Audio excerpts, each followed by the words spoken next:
Ideal gases.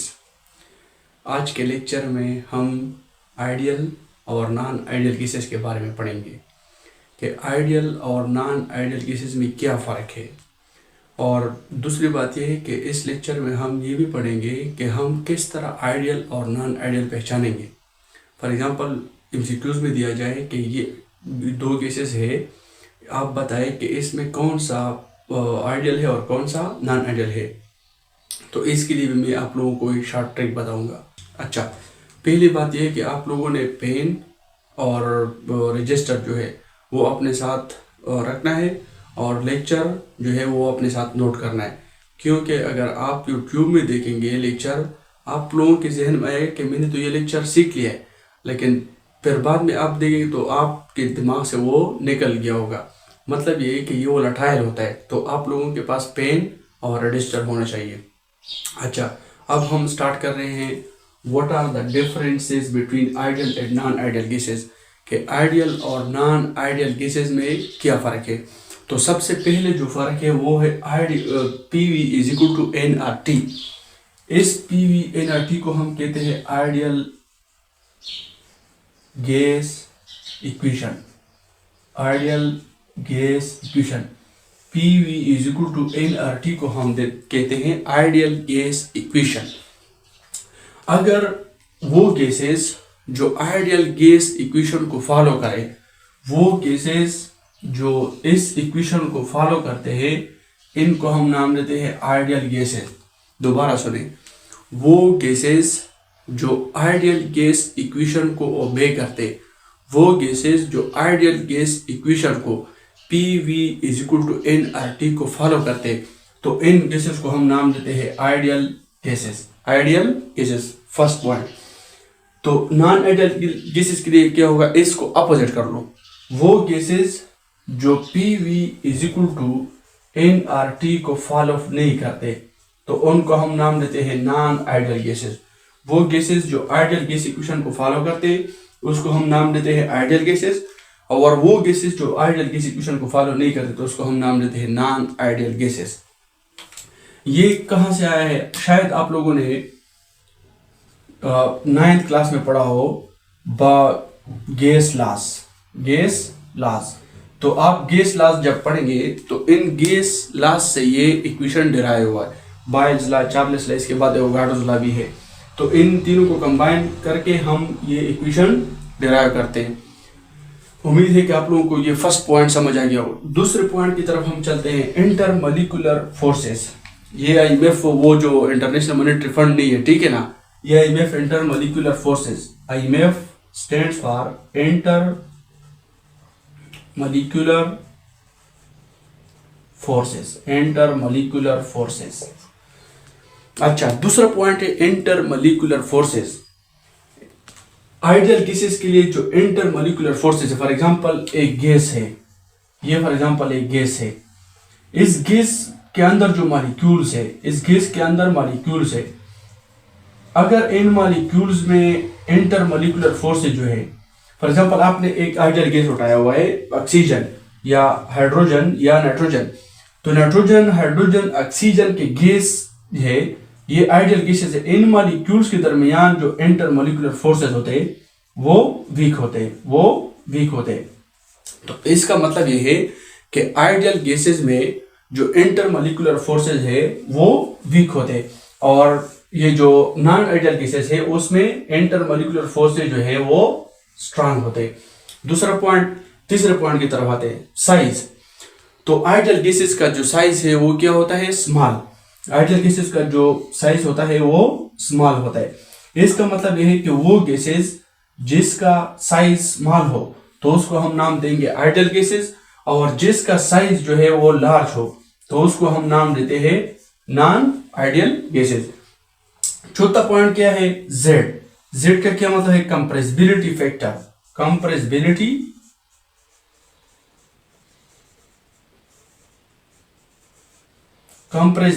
Factor, Z का मतलब है कंप्रेसिबिलिटी फैक्टर। अगर कंप्रेसिबिलिटी फैक्टर आप लोगों के पास 1 आ जाए, फॉर एग्जांपल एक गैस के लिए आप कंप्रेसिबिलिटी फैक्टर फाइंड करते हो और उसकी जो वैल्यू है वो 1 आ जाए, तो इसका मतलब ये है कि ये गैस जो है ये आइडियल गैस है। ये गैस जो है वो आइडियल गैस है। वो गैस क्या है? Ideal gas. अच्छा, बॉइलिंग पॉइंट क्या है? मतलब अगर फॉर एग्जांपल मैंने आपको अभी बताया कि इंटरमोलिकुलर फोर्सेज जो है आइडियल गैसेस के लिए, इंटरमोलिकुलर फोर्सेज जो है वो वीक होते हैं।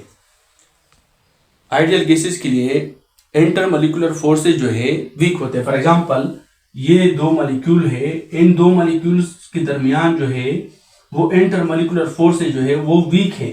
फॉर एग्जांपल इसका मतलब है कि बॉन्ड जो है वो वीक है। अगर एक दो मॉलिक्यूल के दरमियान बॉन्ड वीक है तो उस बॉन्ड के लिए तोड़ने के लिए हमें एनर्जी जो है वो कम चाहिए। तो इसका मतलब ये है अगर वो गैस जिसके में मॉलिक्यूल्स के दरमियान इंटरमोलिकुलर फोर्सेस वीक हो, वो गैसेस जिसमें इंटरमोलिकुलर फोर्सेस वीक हो तो उसको हम आइडियल गैस कहते हैं। एक गैस में इंटरमोलिकुलर फोर्सेस, अगर एक गैस में या गैस के मॉलिक्यूल्स के दरमियान जो इंटरमोलिकुलर फोर्सेस वीक है तो इसका मतलब है कि उसका boiling point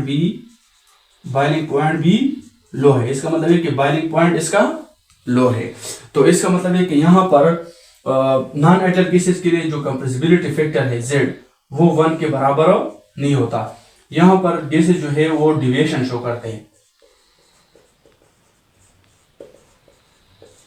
non ideal gases में जो कंप्रेसिबिलिटी फैक्टर है या नॉन आइडियल गैसेस के लिए जो कंप्रेसिबिलिटी फैक्टर है Z वो 1 का बराबर नहीं होता। इसका मतलब ये है कि यहाँ पर गैसेस जो है वो डिविएशन शो करते हैं। अगर Z ग्रेटर देन 1, अगर Z 1 के हाइयर आ गया, मतलब इससे बड़ा आया, तो इसका मतलब है कि इसने पॉजिटिव डिविएशन शो किया है। तो इसका मतलब है कि इसने पॉजिटिव डिविएशन शो करा है। अगर Z 1 से कम आया तो इसका मतलब है कि इस गैस ने ये निगेटिव डिविएशन शो किया है। अच्छा, तो फाइंड द पॉइंट था बॉइलिंग पॉइंट का। तो आइडियल गैसेस के लिए जो बॉइलिंग पॉइंट है वो लो होता है और यहाँ पर इंटरमोलिकुलर फोर्सेस स्ट्रांग होते हैं। तो इंटरमोलिकुलर फोर्सेस स्ट्रांग तो बॉइलिंग पॉइंट हाई। अच्छा, 6 नंबर जो पॉइंट है, all gases are non ideal. All gases are non ideal और यहाँ पर जो है वो real. All gases are real.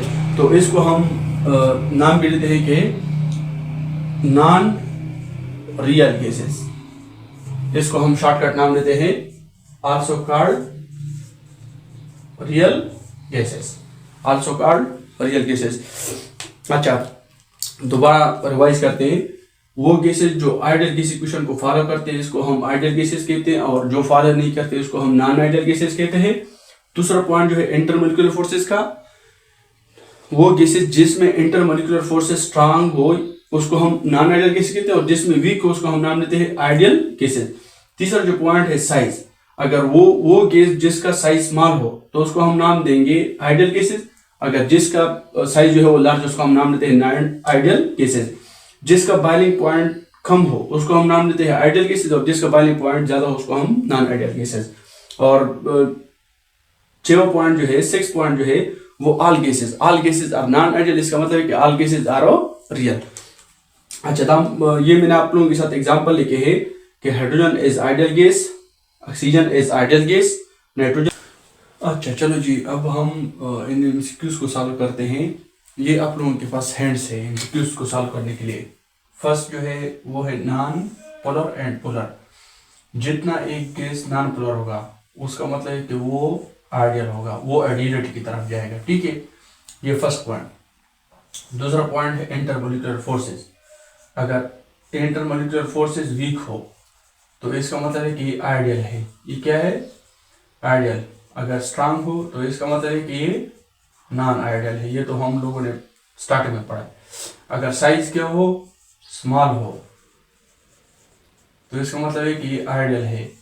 अगर साइज जो है वो लार्ज हो तो इसका मतलब है कि वो नॉन आइडियल है। ठीक है, अगर कंप्रेसिबिलिटी फैक्टर जो है 1 की इक्वल हो तो इसका मतलब है कि आइडियल है। अगर 1 की इक्वल नहीं हो तो इसका मतलब है कि ये नॉन आइडियल है, ठीक है। और नॉन आइडियल गैसेस के लिए एक कंडीशन है, नॉन आइडियल गैसेस जो है वो एग्जिबिट करते हैं हाई प्रेशर पे और लो टेम्परेचर पे। इससे क्या होता है, फॉर एग्जांपल हम प्रेशर जो है वो इंक्रीज करते हैं, प्रेशर इंक्रीज करते हैं और टेम्परेचर को हम डिक्रीज करते हैं। तो प्रेशर को जब हम प्रेशर इंक्रीज करते हैं और टेम्परेचर जो है वो डिक्रीज करते हैं, तो इससे हमारे पास इंटरमोलिकुलर फोर्सेज जो है वो स्ट्रांग हो जाते हैं। अगर इंटरमोलिकुलर फोर्सेज स्ट्रांग हो जाते हैं तो इसका मतलब है कि वो एग्जिबिट करता है नॉन आइडियल। जो 6 नंबर पॉइंट जो है वो है मॉलिक्यूलर मास, जिसका मॉलिक्यूलर मास ज्यादा होगा। फॉर एग्जांपल मॉलिक्यूलर मास ज्यादा तो इसका मतलब है कि साइज ज्यादा, अगर साइज ज्यादा तो इसका मतलब है कि ये नॉन पोलर, मतलब ये है कि ये नॉन आइडियल गैसेस है। तो फर्स्ट एमसीक्यू जो है वो है arrange the following gases in order of increasing ideality HCl, CO2, CH4, helium. ये गैसेस है, इन गैसेस को आप लोगों ने या हमने इन गैसेस को हमने अभी आइडियलिटी ऑर्डर में, इंक्रीजिंग आइडियलिटी ऑर्डर में लिखना है। तो इन गैसेस को आप किस तरह लिखोगे, आप लोगों ने इन पॉइंट्स को देखना है, non polar, intermolecular forces, size, compressibility factor, non ideal and molecular mass. अच्छा, सबसे पहले आप लोग देखें HCl का जो मॉलिक्यूलर मास है वो 36.5, कार्बन डाइऑक्साइड का जो है वो है 44, CH4 का जो है वो है 16। तो जिसका मॉलिक्यूलर मास ज्यादा होगा, मॉलिक्यूलर मास ज्यादा, साइज ज्यादा, जिस साइज इंटरमोलिक्यूलर फोर्सेस स्ट्रांग, तो हमने तो स्टार्ट में पढ़ा था कि जिसका साइज ज्यादा होगा वो होता है नॉन आइडियल। तो सबसे पहले जो आइडियल है जिसका मॉलिक्यूलर मास कम होगा, हीलियम का सबसे कम है तो मोस्ट आइडियल, ठीक है। फिर इसके बाद CH4, फिर इसके बाद CO, HCl। अच्छा, यहां पर HCl और CO2 में मुकाबला है, ठीक है। हीलियम और CH4 का तो ठीक है, लेकिन HCl फॉर एग्जांपल अगर आप मॉलिक्यूलर मास के ऑर्डर में लिखेंगे तो आप इस तरह लिखेंगे कि HCl देन CO2, क्योंकि CO2 का मास जो है वो ज्यादा है लेकिन HCl का जो मास है वो कम है। लेकिन ये ऑर्डर जो है ये गलत है। असल में रियलिटी में जो ऑर्डर है वो इस तरह है कि CO2 एंड देन HCl, ठीक है। ये इसका है आइडियलिटी ऑर्डर L, ठीक है। ये इसका arrange the following in decreasing ideality order. Decreasing ideality order में आप लोगों ने ये लिखना है कि हीलियम, आर्गन, हीलियम, नियान है, एक नियान है, krypton, helium, argon, neon and krypton. Molecular mass को देखो कि मॉलिक्यूलर मास सबसे पहले है वो है 20, आर्गन का जो है वो है 40 और क्रिप्टॉन का जो है वो है 83। जिसका मॉलिक्यूलर मास ज्यादा होगा, इसका साइज जो है वो ज्यादा होगा, मतलब ये कि वो नॉन आइडियल की तरफ जाएगा, नॉन आइडियल। तो डिक्रीजिंग ऑर्डर में आप लोगों ने लिखना है, इसको उल्टा कर लो। फॉर एग्जांपल अगर आप आइडियलिटी ऑर्डर इंक्रीजिंग में लिखेंगे तो आप लोगों का हीलियम जो है जिसका साइज कम हो, हीलियम लिखेंगे, ठीक है। फिर इसके बाद नियान लिखेंगे, फिर इसके बाद आप लोगों ने आर्गन लिखना है, फिर इसके बाद आप लोगों ने क्रिप्टॉन लिखना है। इसको उल्टा कर लो तो ये डिक्रीजिंग ऑर्डर हो जाएगा, इसको अपोजिट कर लो तो ये आप लोगों के पास डिक्रीजिंग आइडियलिटी ऑर्डर हो जाएगा। अच्छा, तीसरे नंबर पे जो एमसीक्यूज है, which gas is most ideal, कौन सा गैस जो है मोस्ट आइडियल है, CO2 और H2O, ये वेपर फॉर्म में, ठीक है। कौन सा गैस जो है मोस्ट आइडियल है, कौन सा गैस जो है मोस्ट आइडियल बिहेवियर शो करता है, ठीक है। CO2 है या H2O है। तो CO2 जो है वो नॉन पोलर है और H2O हमारे पास क्या है, पोलर है। तो हमने तो लिखा है कि जो नॉन पोलर होगा वो मोस्ट आइडियल होगा, तो CO2 is a most ideal. Ideality order for CH4, CO2 and O2। 4-1 जो एमसीक्यूज है वो आप लोगों ने सॉल्व करना है और इसका आंसर जो है वो आप लोगों ने कमेंट में बताना है। अच्छा, दोबारा समझा रहा हूँ और रिपीट कर रहा हूँ कि hints for MCQs in for example आप लोगों को इस तरह के एमसीक्यूज आएंगे तो आप लोगों ने ये पॉइंट जो है वो अपने जहन में याद रखने। नॉन पोलर, जो गैस नॉन पोलर होगा वो आइडियल होगा। Non polar gases are ideal gases. Intermolecular forces जिसमें वीक होंगे वो आइडियल और जिसमें स्ट्रांग होंगे वो नॉन आइडियल। तीसरा पॉइंट जो है साइज। फोर्थ पॉइंट जो है वो है कंप्रेसिबिलिटी फैक्टर।